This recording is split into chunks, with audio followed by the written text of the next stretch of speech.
بسم الله الرحمن الرحيم الحمد لله الذي خلق السماوات والأرض في 6 أيام ثم استوى على العرش الحمد لله الذي خلق الإنسان وعلمه البيان ثم الصلاة والسلام على خير الأنام خير خلقه محمد رسول الله صلى الله عليه وسلم وآله وصحبه أجمعين وبعد. Je salue, je me présente. Moi, c'est Mohamed Idriss, résident au Bénin, précisément dans le quartier qu'on appelle Djiregbé. Et je suis là avec toute ma famille. Et puis bon, voilà. Et je salue toute l'assise. Et précisément notre cheikh, le petit-fils du cheikh, qui est aujourd'hui ici avec nous, qui a quitté Touba. Je salue l'autorité, le consul, avec tous mes respects. Et je salue aussi tous ceux-là qui sont organisateurs de la grande mosquée de Touba. Et je les salue. Je salue aussi les membres qui sont ici avec moi. Et je salue tout le monde en réalité, Inch'Allah. Et je vous remercie infiniment pour cette opportunité que vous m'avez octroyée et en m'exprimant par rapport au grand cheikh, par rapport au sentiment que j'ai senti, que j'ai ressenti pour lui, par rapport à l'amour que j'ai eu pour le cheikh. Alhamdulillah, merci beaucoup pour cette question qui a été posée. Comment j'ai connu le cheikh? C'est vrai que je n'ai jamais entendu parler de cheikh, mais j'ai chaque fois suivi à la TFM les mouvements de Touba. Et un jour, on m'a appelé pour dire qu'il y a une assise à la place Bayol, ici à Porte-Nouveau, et j'ai assisté. Et j'ai eu l'opportunité de parler, et quand j'ai fini, on m'a présenté les documents par rapport à ce que j'ai lu, et qui m'a beaucoup impressionné. J'ai eu un sentiment au fond de mon cœur. Et j'ai demandé à Dieu que vraiment, si c'est vraiment un élu, je vais lui rendre visite. Voilà comment je me suis déplacé vers le cheikh. Oui, et on m'a donné le programme, et le consul et puis certains membres qui étaient là avec moi. J'ai demandé comment ça se passait. On m'a donné le programme. J'ai dit, Inch'Allah, j'irai avec vous. Et c'est comme ça que j'ai prié Dieu que vraiment j'ai envie d'aller rendre visite au cheikh. Et c'est comme ça, par la grâce de Dieu, j'ai eu de l'argent avec lequel j'ai payé un billet à le retour. Et voilà comment je suis rendu à Touba. Je ne suis pas allé en voiture, hein, je suis allé par avion. Vous voyez le miracle de Dieu? Inch'Allah, voilà comment ça s'est passé. Je me suis retrouvé à Touba. Et je suis parti à l'occasion de Magal de Touba. Mon séjour à Touba était magnifique parce que c'était de jamais vu. J'ai ressenti beaucoup de choses quand j'étais allé à Touba. D'abord, je suis allé avec un membre que le consul m'a confié. On a pris le vol ensemble, on a atterri. Et après ça, on est descendu chez vous. Vous nous avez bien accueillis. Vraiment, c'était mon premier sentiment. Et c'est après ça qu'on nous a amenés au logement. Et puis au logement, vraiment, je voyais la vie en haut. J'étais dans une chambre climatisée. J'étais avec le consul, on dormait ensemble et tout était bon. Et c'est après ça qu'on a eu des visites avec le consul. On est allé à la mosquée. Dans la nuit, j'ai visité la mosquée de Touba et j'ai assisté à la prière que vous faites, l'assise de la prière. Et après ça, on est allé voir son cheikh aussi. Et après ça, on est revenu au logement. Et c'est le deuxième jour, on est reparti vers vous. Et j'ai eu les bénédictions du cheikh de votre père, avec qui vraiment j'ai beaucoup causé. Et après ça, on a assisté au Magal. Et le Magal, grâce au consul, et je faisais parmi ceux qui sont entrés dans la salle de conférence. Et quand j'étais rentré dans la salle de conférence, j'ai vu beaucoup de choses incroyables. Et j'ai même vu des collègues qui ont quitté le Nigeria et on s'est salué et j'ai vu le personnel, j'ai vu l'allocution et puis vraiment tout est bien passé. Quand je me suis retrouvé sur la terre de Touba, et j'ai commencé moi-même par faire les visites. J'ai dit au consul que je vais parcourir tout l'aliment que le cheikh a parcouru. On m'a dit qu'il est resté à Dubel et c'est là où il a fait la fin de ses années.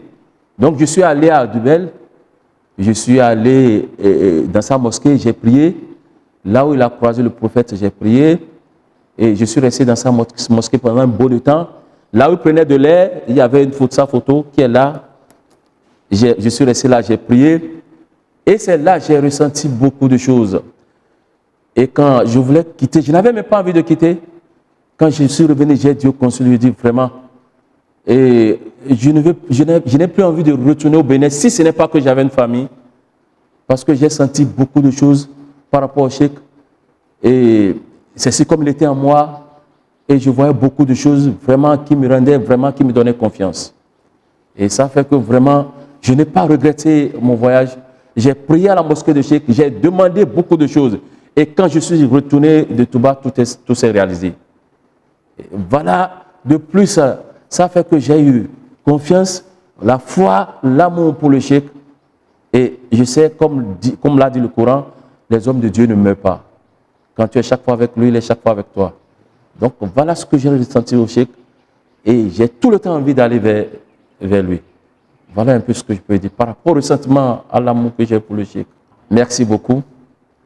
Et quand j'étais à Touba, j'étais avec le consul. Quand ma femme regardait la télé et elle m'a appelé pour dire, il y a une eau qu'ils sont en train de prendre du nom Enorama. J'ai dit, mais je vais demander voir. J'ai demandé au consul, est-ce qu'il y a quelque chose qu'on appelle Enorama? Il a dit, oui, mais qui ne sait plus là où ça se trouve. Voilà comment on a fait des recherches, jusqu'on est allé vers cette eau appelée Enorama. Et j'ai pris l'eau, j'ai amené ça au Bénin. Je l'ai utilisé moi-même là-bas. Et j'avais ressenti que ça avait un goût de biri zemzem. Vous voyez un peu? Et je l'ai ramené. Et voilà ce que j'ai ressenti. Une eau qui ne finit pas. Aïn Rahma. Une eau qui ne finit pas. Une eau dans laquelle il y a la grâce de Dieu. Je me suis dit, ce nom-là déjà c'est significatif. Quand il y a le Rahma en toi, c'est que la vie, tu vois la vie en haut. Tu as la grâce de Dieu. Donc c'est ça qui m'a inspiré. J'ai dit Aïn Rahma. Ça veut dire beaucoup de choses. Le prophète c'est l'Aïn Rahma. Donc c'est par rapport au prophète que tout ce que nous avons se produit en Aïn Rahma. Pourquoi ne pas nommer la mosquée Aïn Rahma? Et en tant que Béninois, et ce que j'ai ressenti par rapport à Cheikh, d'abord par rapport à son histoire, son mode de vie, son trajet, et tout ce qu'il a eu à faire pour l'islam, son aller et son retour. J'ai lu beaucoup de documents.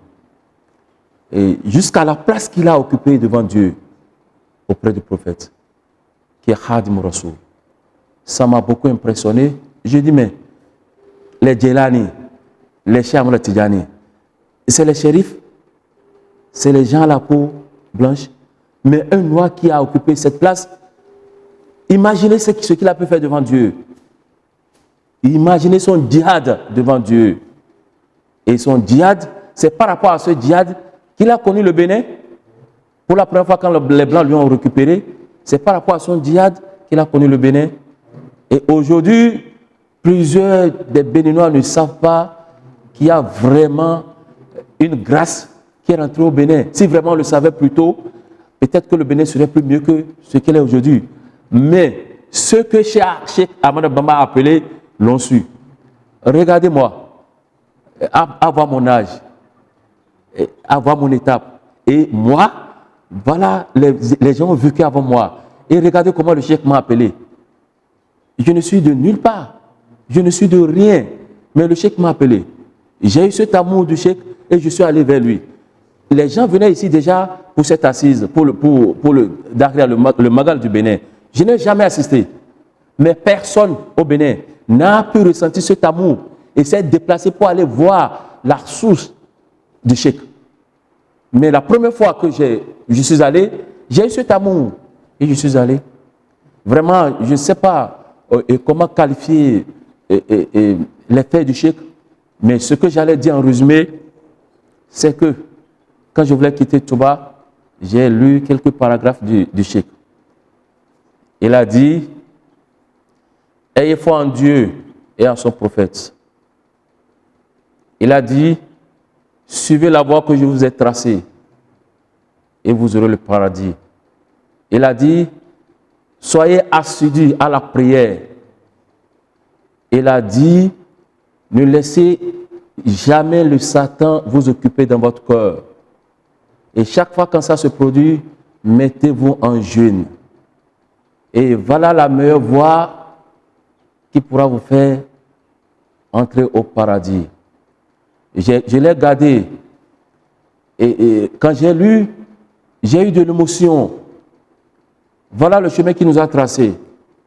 Et voilà le chemin qui mène au paradis. Lisez chaque fois le Coran. Soyez assidus à la prière. Ne vous laissez pas emporter par le Satan. Et chaque fois quand ça arrive, mettez-vous à jeûner. Et c'est en ce moment, vous aurez la grâce de Dieu.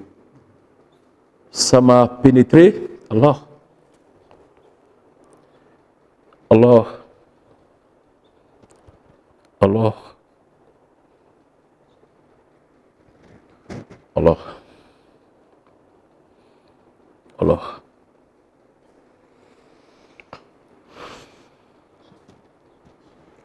Allah. Allah. Et j'ai gardé ce paragraphe et j'ai fait de ça ma feuille de route. Et depuis ce temps, l'amour du Cheikh n'a jamais quitté mon cœur. Et voilà ce que je peux dire en résumé. Tous ceux-là qui m'ont vu, qui vont encore me voir à travers ce que je suis en train de faire, n'ont qu'à garder ce que je viens de dire. Le Cheikh a dit, soyez assidus à la prière. Ne vous laissez pas emporter par le Satan. Et à chaque fois quand le cas se présente, mettez-vous à jeûner. Ne laissez point le Coran. Chaque fois, lisez. Merci infiniment. Inch'Allah. Inch'Allah.